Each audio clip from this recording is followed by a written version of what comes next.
The legend lives on from the Chippewa on down to the big lake they call Gitche Gumee.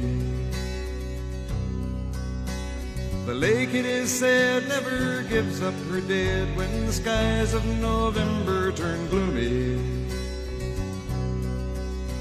With a load of iron ore, 26,000 tons more than the Edmund Fitzgerald weighed empty. That good ship and true was a bone to be chewed when the gales of November came early. The ship was the pride of the American side, coming back from some mill in Wisconsin. As the big freighters go, it was bigger than most, with a crew and good captain well seasoned, concluding some terms with a couple of steel firms when they left fully loaded for Cleveland. Then later that night when the ship's bell rang, could it be the north wind they'd been feeling?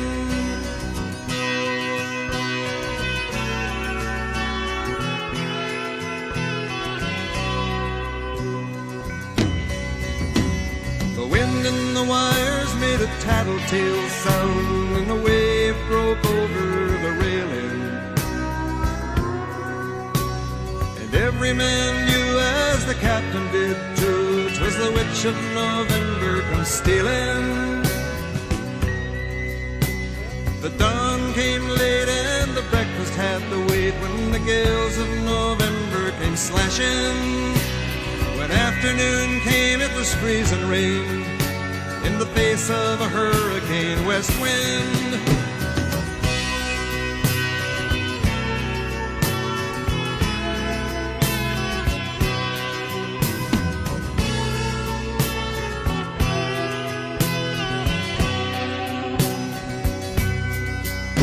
When supper time came, the old cook came on deck saying, "Fellas, it's too rough to feed you." At 7 p.m. a main hatchway caved in. He said, "Fellas, it's been good to know ya." The captain wired in, he had water coming in, and the good ship and crew was in peril. And later that night when his lights went out of sight, came the wreck of the Edmund Fitzgerald.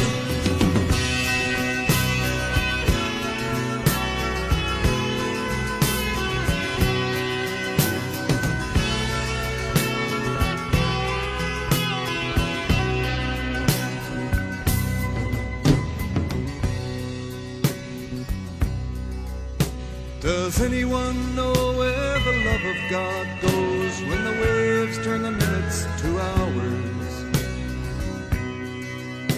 The searchers all say they'd have made Whitefish Bay if they'd put 15 more miles behind her. They might have split up or they might have capsized. They may have broke deep and took water. All that remains is the faces and the names of the wives and the sons and the daughters.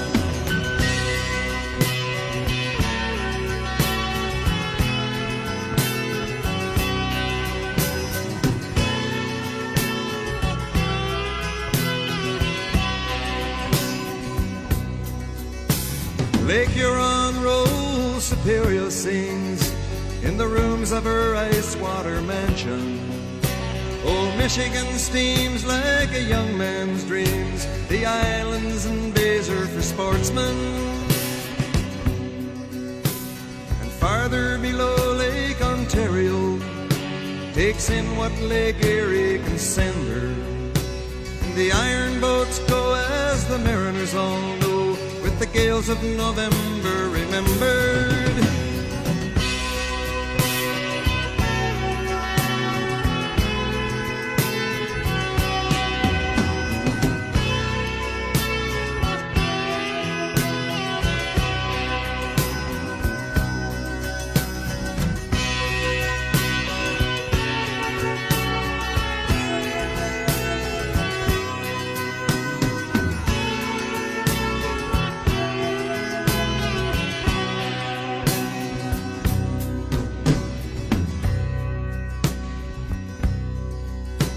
In a musty old hall in Detroit, they prayed in the Maritime Sailors' Cathedral. The church bell chimed till it rang 29 times for each man on the Edmund Fitzgerald. The legend lives on from the Chippewa on down of the big lake they call Gitche Gumee. Superior, they said, never gives up her dead when the gales of November come early.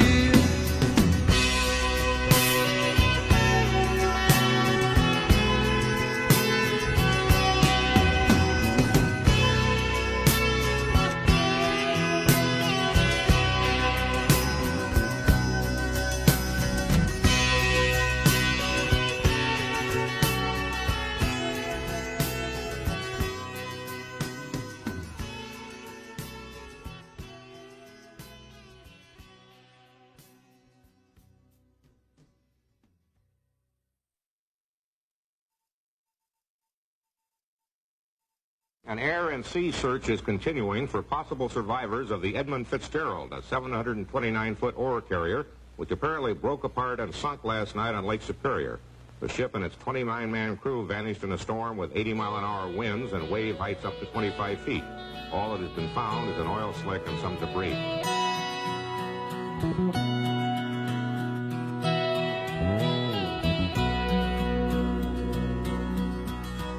The legend lives on from the Chippewa down up the big lake they call Gitche Gumee.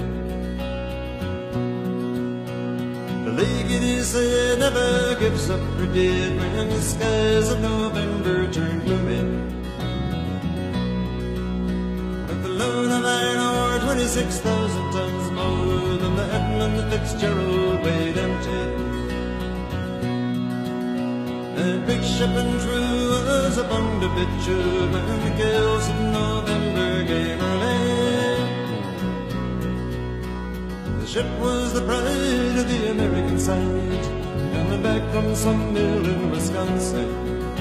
As the big freighters go, it was bigger than most, with a crew and good captain well seasoned, concluding some terms with a couple of steel firms when they left fully loaded for Cleveland. And later that night when the ship's bell rang, it'd be the north wind they'd been feeling.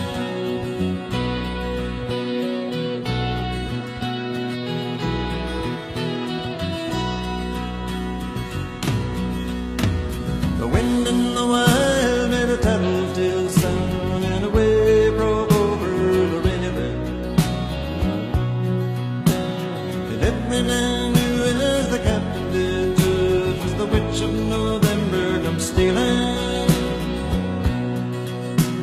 The dawn came late and the breakfast had to wait when gales of November came slashing. When afternoon came, it was freezing rain, face of a hurricane west wind.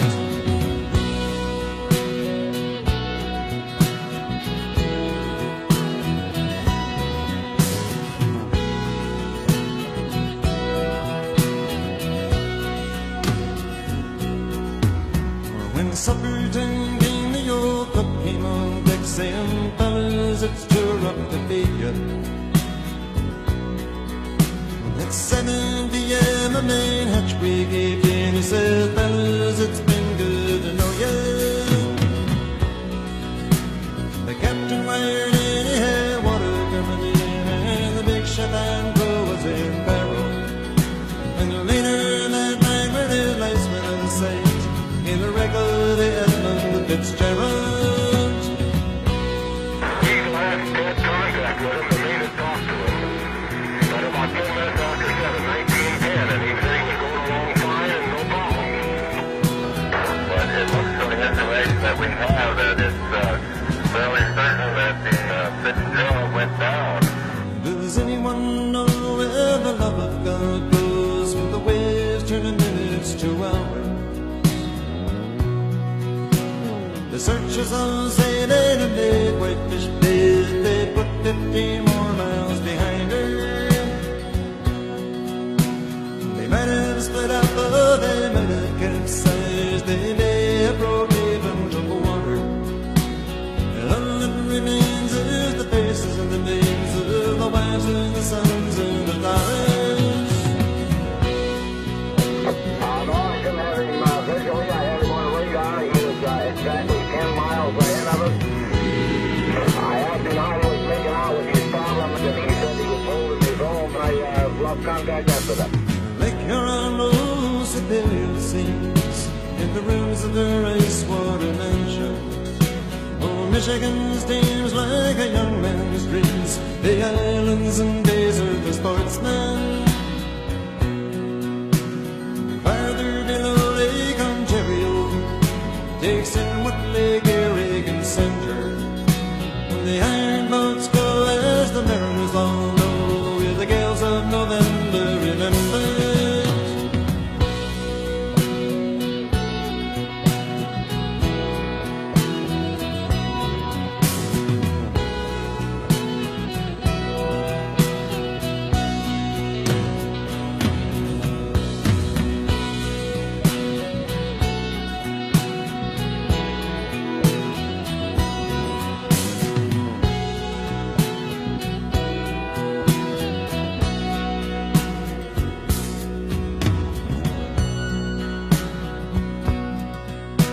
In a musty old hull in Detroit, they prayed in a maritime sailor's cathedral. The church bell chimed till it rang 29 times for each man on the Edmund Fitzgerald. The legend lives on from the Chippewa down of the big lake they call Gitche Gumee. Superior, they say, never gives up her dead when the gales of November gone away.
The legend lives on from the Chippewa down of the big lake they call Gitche Gumee. The lake, it is said, never gives up her dead when the skies of November turn gloomy. With a load of iron ore, 26,000 tons more than the Edmund Fitzgerald weighed empty. That big ship and true was a bone to be chewed when the gales of November came early. The ship was the pride of the American side, coming back from some mill in Wisconsin. As the big freighters go, it was bigger than most, with a growing good captain well seasoned, concluding some terms with a couple of steel firms when they left fully loaded for Cleveland. And later that night when the ship's bell rang, could it be the north wind they'd been feeling?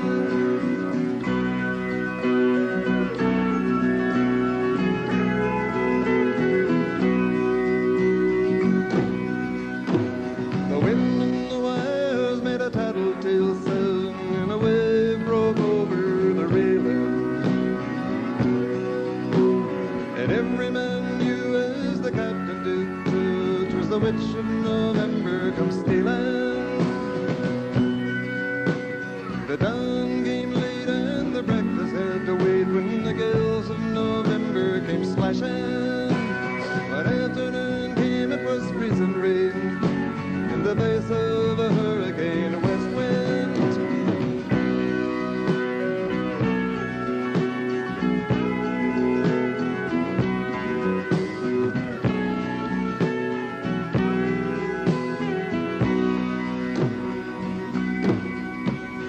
supper time came, the old cook came on deck saying, fellas, it's too rough to feed you.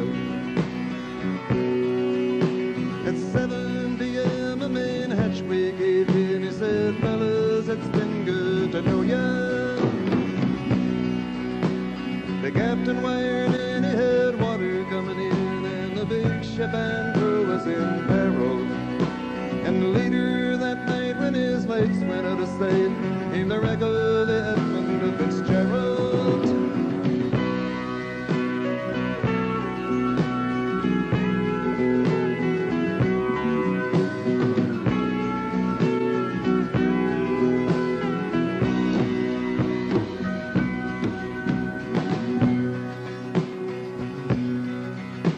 Does anyone know where the love of God goes when the waves turn the minutes to hours?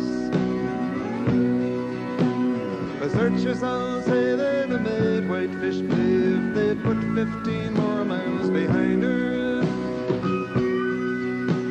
They might have split up, or they might have capsized. They may have broke deep and took water. And all that remains is the faces and the names of the wives and the sons and the daughters.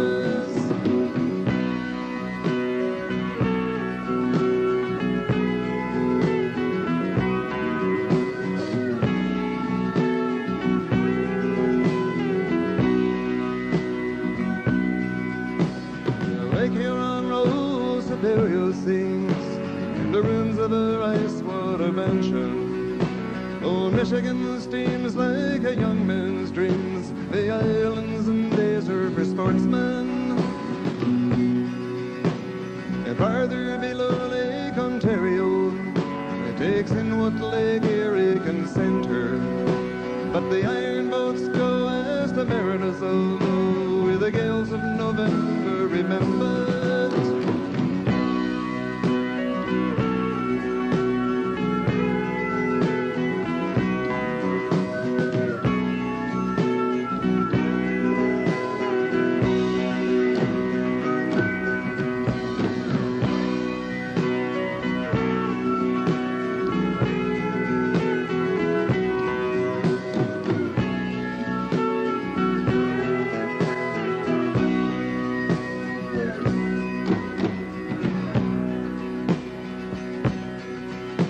In a musty old hall in Detroit, they prayed in the Maritime Sailors' Cathedral. The church bell chimed till it rang 29 times for each man on the Edmund Fitzgerald. The legend lives on from the Chippewa town of the big lake they called Gitche Gumee. Superior, they say, never gives up her dead when the gales of